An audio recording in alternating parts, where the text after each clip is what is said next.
புட்லூர் அங்காளம்மன் ஆலயத்தின் அதிசயம் தெரியுமா? சென்னையிலிருந்து திருவள்ளூர் செல்லும் வழியில் புட்லூர் அங்காளம்மன் ஆலயம் அமைந்துள்ளது.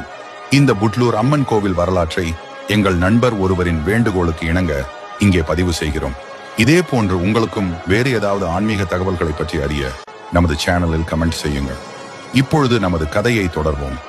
ஒரு சமயம் சிவனும் பார்வதியும் புட்லூர் வனம் வழியாக நடந்து சென்று கொண்டிருந்தனர்.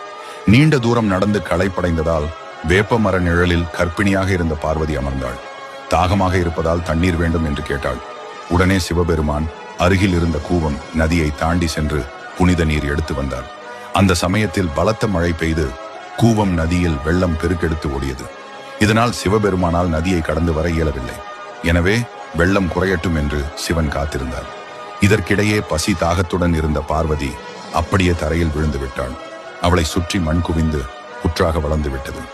இந்த நிலையில் அங்கு திரும்பி வந்த சிவபெருமான் புற்றுக்குள் பார்வதி அமர்ந்து விட்டதை அறிந்து அங்கேயே நின்று விட்டார்.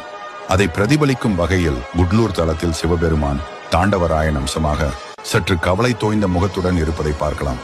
புட்லூர் தலத்தில் பரமேஸ்வரி அமர்ந்த புற்று தற்போதும் வளர்ந்தபடி உள்ளது. மேலும் ஒரு நிறைமாத கர்ப்பிணி பெண் மல்லாந்து படுத்திருப்பது போல அம்மனே இத்தலத்தில் இயற்கையாக தோன்றியுள்ளாள். இத்தல நாயகி நவக்கிரக தோஷங்களை நீக்கி திருமண பாக்கியம், குழந்தை பாக்கியம் ஆகியவற்றை தருகிறாள். தன்னை நம்பி வரும் பக்தர்களின் திருஷ்டியை விலக்கி அவர்கள் மீது படிந்துள்ள பில்லி சூனிய தோஷங்களை விரட்டுகிறாள் என்பது நம்பிக்கை.